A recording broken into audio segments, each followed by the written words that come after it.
Bonjour à tous et bienvenue dans ce nouvel épisode du podcast NBA de The Free Agent. Donc aujourd'hui on va parler basket et avec moi j'ai mon acolyte hebdomadaire. Comment tu vas Max ? Salut Charles, écoute ça va très bien, merci. En forme pour cette pré-début de playoff bientôt. Ouais, on y arrive bientôt. La saison, à chaque journée, on a des nouveaux qualifiés.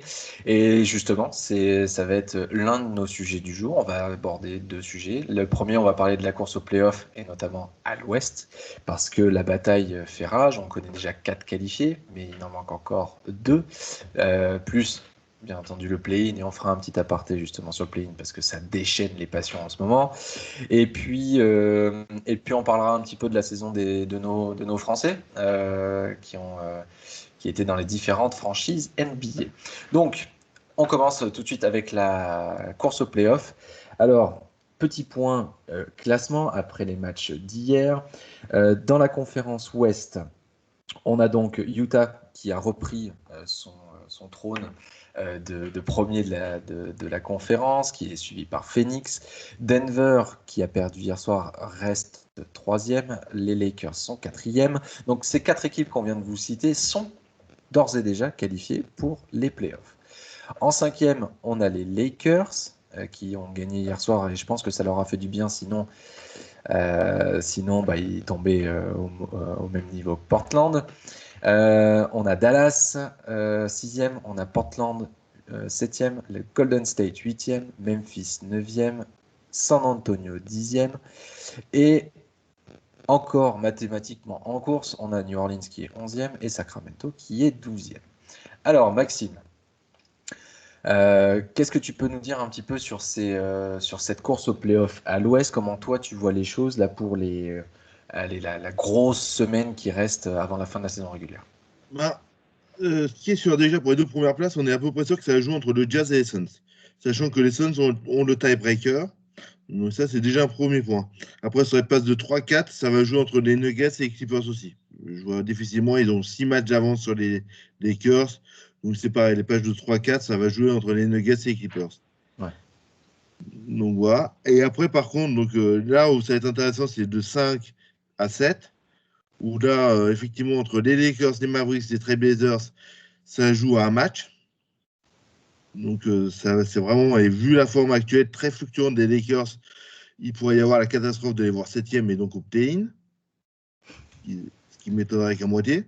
Oui, on en parlera après, mais le play-in, effectivement, pour rappeler à nos auditeurs, donc le play-in, cette nouvelle formule qui a été mise en place par la NBA l'année dernière dans la bulle et qui a été reconduite cette année, donc qualifie directement en play-off les 6 premiers. Donc pour le moment, les Lakers qui sont avec les Mavs, pas de souci de ce point de vue-là. Et ensuite, de la place 7 à 10, on joue un espèce de petit tournoi à élimination directe où le vainqueur entre le 7e et le 8e donc du coup se qualifie en 7e place pour les playoffs, et ensuite le vainqueur du 9 contre le 10 affronte le perdant du 7 contre le 8, et donc le vainqueur de ce match-là obtiendra la 8e place pour les playoffs. Donc oui, les Lakers, petit à petit on les voit glisser, en plus grosse tuile, LeBron James se reblesse à nouveau, Dennis Schroeder est en protocole sanitaire. Alors il gagne hier soir quand même, pas à la surprise, mais peut-être pas loin quand même. Donc ils se sont quand même donné une bouffée d'air frais, pardon. Mais est-ce que toi tu les vois rester dans les 6 premiers?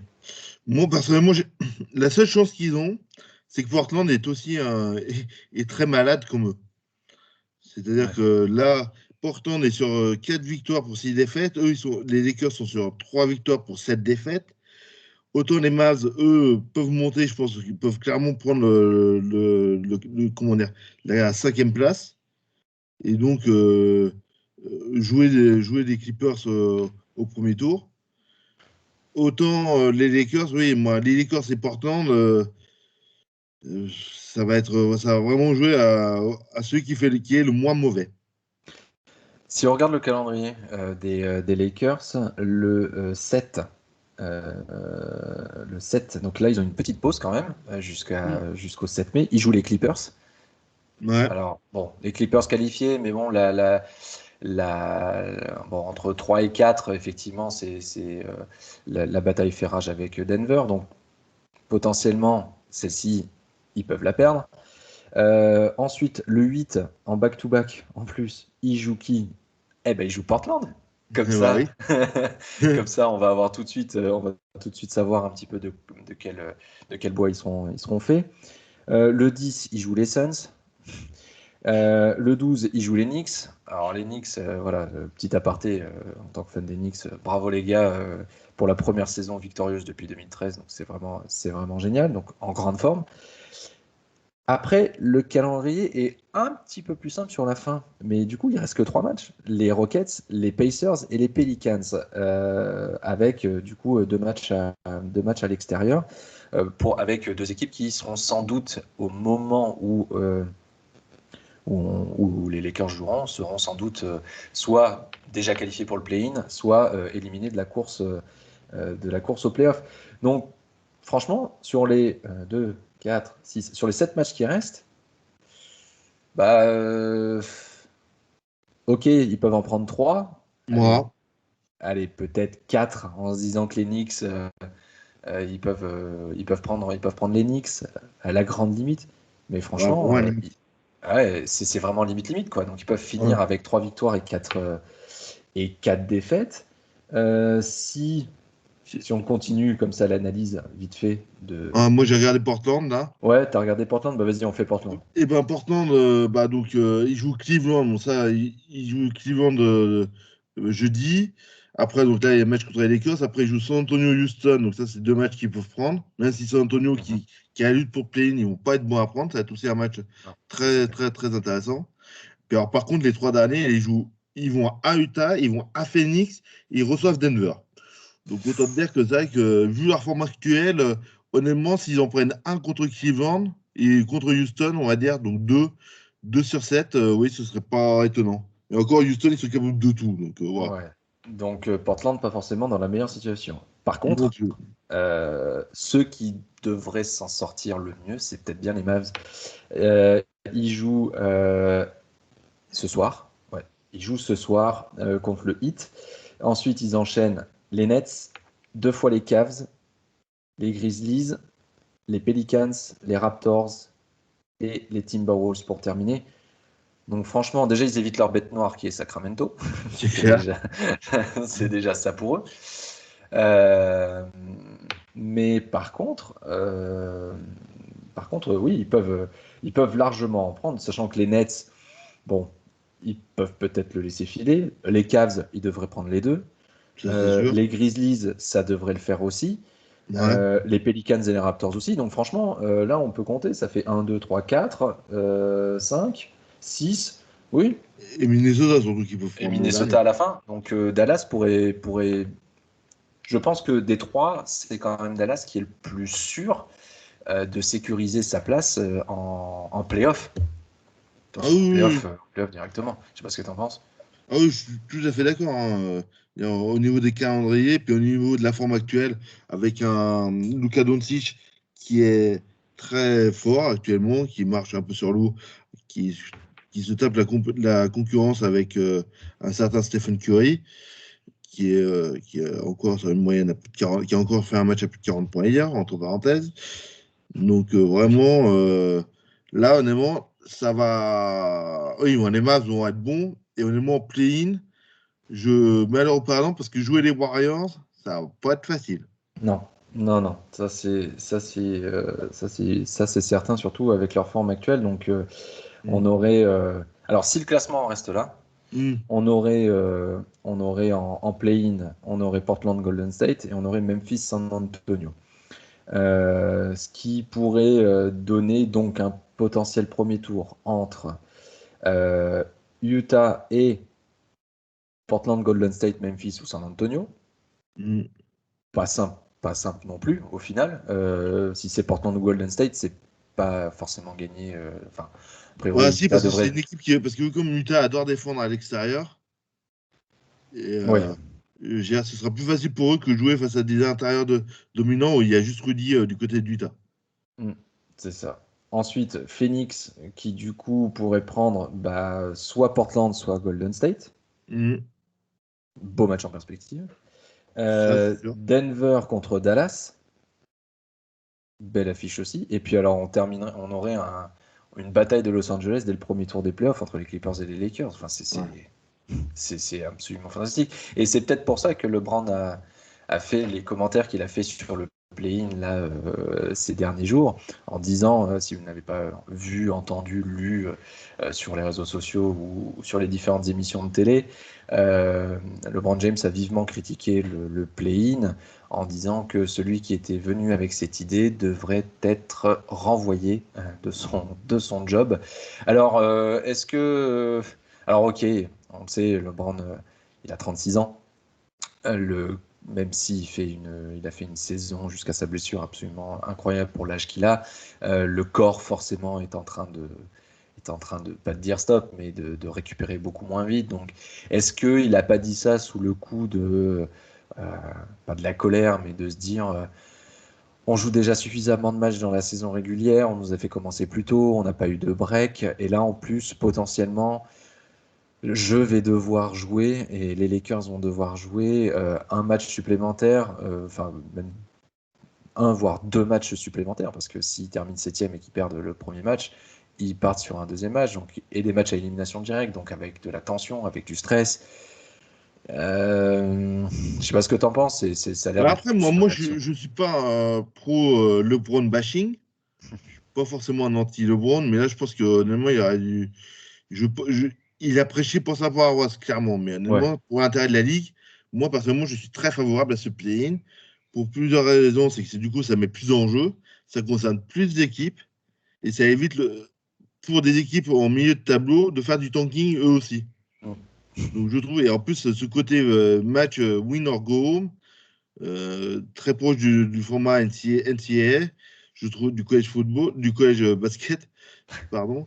Je trouve ça vraiment très intéressant. ouais. Non, c'est vrai que ça va redonner, et surtout, vu les affiches, enfin, Bah oui. potentiellement, un Portland Golden State, ça peut être, enfin, avec un Lillard, avec le duo, enfin, un duel Lillard-Curry, ça peut être sur un match, sur une seule nuit, enfin, ça peut être vraiment, vraiment sympa. Donc, oui, moi, je te rejoins complètement. Je pense qu'il a prêché pour sa paroisse. Euh, il est fatigué, et puis personne ne voyait les Lakers potentiellement en play-in. Enfin, tout le monde les voyait repartis pour un back-to-back avec l'équipe qui s'était construite cette année. Donc, ouais, il y a peut-être un petit peu de hate, comme les Américains le disent, mais c'est dommage parce que euh, c'est pas forcément à son honneur d'avoir fait ce genre de sortie à propos du play-in. Donc, on va avoir de belles affiches hein, quand même sur cette. Va y avoir de l'enjeu aussi sur cette fin de saison régulière. Tout est pas joué, donc ça va, Ah ça va ouais, nous moi, à tous permettre. les postes, il n'y a aucune équipe qui va pouvoir se reposer, Ah, qui va pouvoir préparer. Et je pense que c'est peut-être qui va, comme chaque année, désavantager la conférence Ouest par rapport à la conférence Est. Difficile de faire du low management à l'Ouest. Voilà. Alors, du coup, par exemple, moi, pour l'équipe que je suis plus, qui est Utah, et j'en finirai là-dessus, je pense que c'est pour ça qu'ils ne précipitent pas le retour des Conley et de Mitchell. oui, ah, mais complètement. Ça, ils ont préféré lâcher peut-être un petit peu de l'Est, histoire de préparer mieux la suite. Bon, premier ou deuxième, ils sont quasiment à égalité avec les Suns, donc je pense que ça peut, ça jouera pas ça jouera pas à grand chose entre les deux, quoi qu'il arrive. Très bien pour cette course au playoff en conférence Ouest. Si on parle 2 petites secondes de l'Est,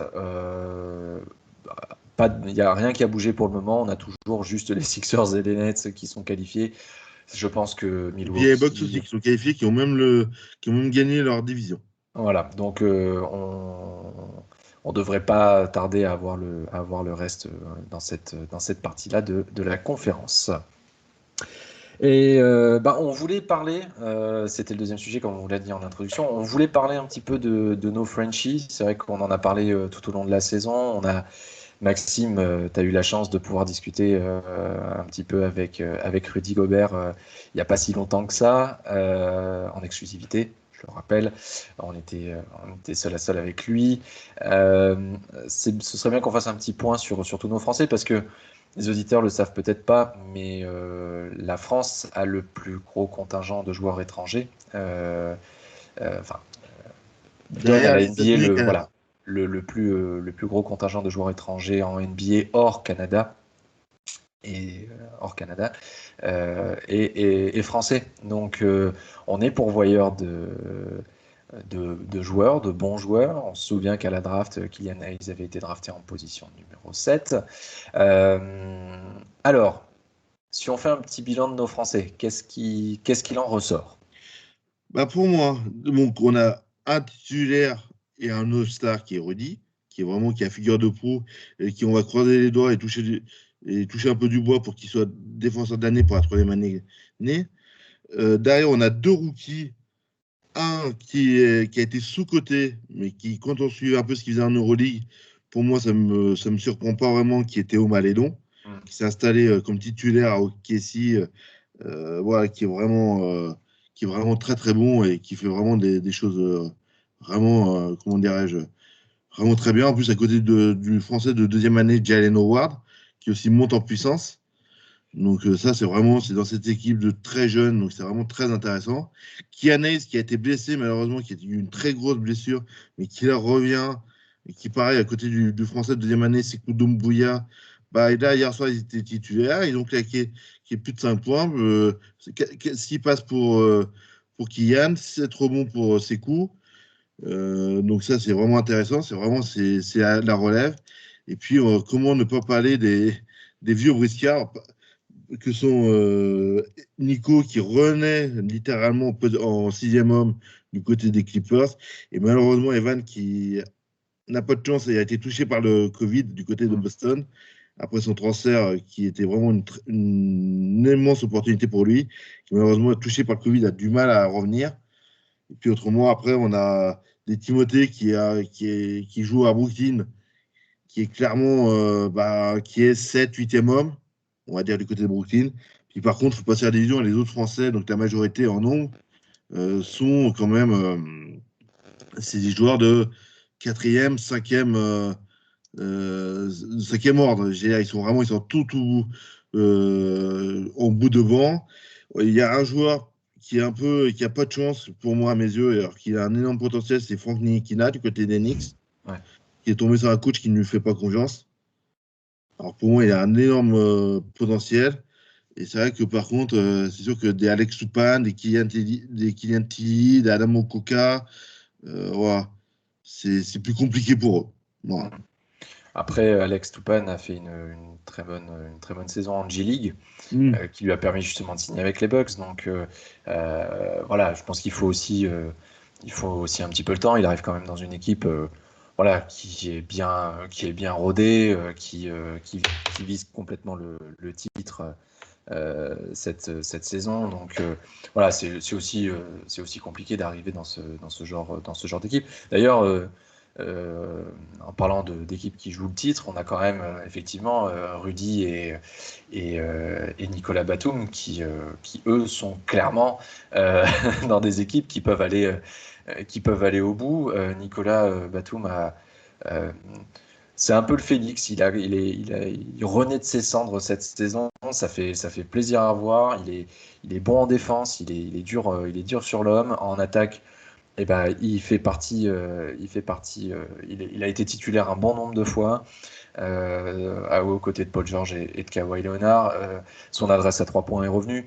Donc effectivement, on a, on, on a quelques Frenchies qui pourraient peut-être aller chercher une bague à la fin de l'année. Et puis, oui, bien sûr, Rudy, pour le coup, et là, je touche tout le bois que j'ai à côté de moi, le Defensive Player of the Year, et puis une bague à la fin de l'année, Ce serait génial et ce serait mérité pour ce joueur qui a trop été,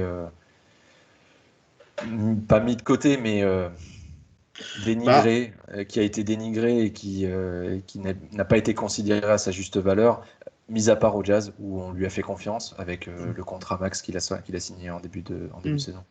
Mais après, c'est vrai que là, je lui ai fait la réflexion. C'est vrai que bon, j'ai un peu mis en porte-à-faux. C'était samedi soir, lors du match contre Toronto, où j'ai trouvé que clairement le Jazz, par rapport aux Raptors, pourtant qui sont pas forcément bien classés cette année, mais qui ont quand même une bague, eux, il n'y a pas si longtemps que ça, et qui sont vraiment où on voyait bien que les coups de sifflet, il n'y avait pas les N1 qui étaient sifflés d'un côté par rapport à l'autre.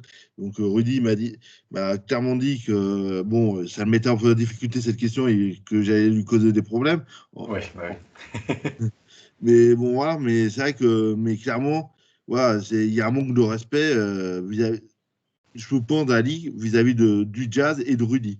C'est-à-dire, là, Rudy, il en est quand même à plus de 40 double-double cette année. C'est juste, c'est hallucinant. C'est hallucinant. C'est génial, il est meilleur contre de la Ligue. Là, il a encore mis trois contre hier soir. Voilà. Là, quand on lui donne la balle, bah, comme hier soir, c'est sûr que du coup, il se retrouve à marquer 24 points parce que on lui donne 14 ballons. Donc c'est sûr que voilà. Mm. Donc clairement, le potentiel est là. Après, c'est l'équipe qui joue pas forcément. C'est pas le type de jeu prôné par Quinn Snyder qui est de jeu intérieur. Mais clairement, quand on lui donne le ballon à l'intérieur, il est pratiquement invincible. Ouais. Oui, oui. Et Donc puis les voilà. défenseurs ont peur de lui. Ah bah, il a mis des contres à tout le monde. Alors certes, il est sur des posters de beaucoup de personnes, mais qu'est-ce qu'il a mis comme contre aussi? Ouais. Non, c'est vraiment super d'avoir un joueur pareil à ce niveau-là. Et, euh, et puis moi, je voulais revenir un petit peu, tu les as évoqués, on va dire nos deux rookies, Killian Hayes et Théo Malédon. Pour Killian Hayes, l'opportunité, elle est dingue, elle est absolument dingue, comme pour Théo d'ailleurs, de pouvoir évoluer dans des équipes qui sont en reconstruction, qui sont bien coachées aussi. Enfin, Dwayne Casey et puis Marc Daigneault pour OKC. Donc ils ont une place à prendre. Ils jouent à un poste tous les deux où il y a un besoin dans cette équipe-là. Ils sont en train de montrer que ils font le taf et qu'ils vont pouvoir compter sur eux. Chacune des deux équipes a aussi des joueurs expérimentés à côté, donc ils peuvent apprendre auprès de Jeremy Grant et puis de Shai Gilgeous Alexander. Donc le plus dur, ça sera l'année prochaine, ça c'est sûr et certain. Alors peut-être pour Kylian, ce sera peut-être un peu plus simple vu qu'il n'a pas beaucoup joué cette saison. Pour Théo, il va falloir confirmer l'année prochaine et l'année de sophomore va être terrible pour lui. Oui, mais je pense Sur... que moi, si je me permets de Vas-y, t'interrompre, vas-y, je vas-y. pense que Théo et comment dire et, et, et, euh, Kylian. et Kylian, pardon, je m'y perds, parce que je confondais avec Kylian Tilly aussi, deux prénoms. Et donc que Théo et Kylian ont vraiment alors, a été formé à la française, à l'école Euroleague, et mine de rien, il a été pouponné quelque part ces dernières années par Tony Parker, à l'ASVEL. Donc, il y a une certaine forme de culture, en plus à ce poste-là, où il a vraiment été clairement pris sous son aile par Tony. Et quelque part, c'est vrai il a été drafté qu'en 22e, non, Non, il a été drafté au deuxième oui, tour, au je crois. deuxième Il a tour. été Au drafté deuxième tour, 32e mais de mémoire. très très bas. Ouais. Ouais. Et c'est vrai que du coup, bon, alors qu'il était attendu au premier tour dans certains mock drafts, voilà. Mais bon, du coup, c'était OKC ne s'en plaint pas du tout. Et je pense que par contre, à Kylian Hayes, a vraiment aussi ça. Ils ont tous les deux, comme tu as dit pour Kylian, ils ont une formation qui fait que ils ont vraiment la formation à l'européenne, donc une très forte base défensive. Donc juste à travailler sur l'adresse. Et c'est plus facile de travailler sur l'adresse que de travailler à QI basket. Donc pour moi, je pense qu'ils ont vraiment ils ont des très belles carrières qui sont devant eux, comme tu as dit si bien, dans des équipes en reconstruction. Honnêtement, ils n'auront rien à perdre. Il faut qu'ils continuent à jouer comme ils jouent cette année. Ils vont être plus surveillés l'année prochaine, c'est sûr, par rapport en défense. Mais pour moi, j'y crois sans problème. J'apporte le petit correctif, il a été drafté 34e. Ah, merci. Voilà, donc moi j'avais dit 32, c'était 34e. Ouais, on a de la chance d'avoir des petits Français qui performent bien, et puis on continuera à vous donner des nouvelles de leur performance chaque jour à travers nos articles et puis dans nos podcasts. Eh bien, c'est tout pour aujourd'hui, ce qui est déjà pas mal. On a quand même couvert deux sujets assez intéressants. Merci Max. Et ben, merci à toi Charles. Merci à vous de nous avoir écoutés. Exactement, merci à vous de nous avoir écoutés. Et puis on se retrouve très vite pour un nouvel épisode du podcast NBA de The Free Agent.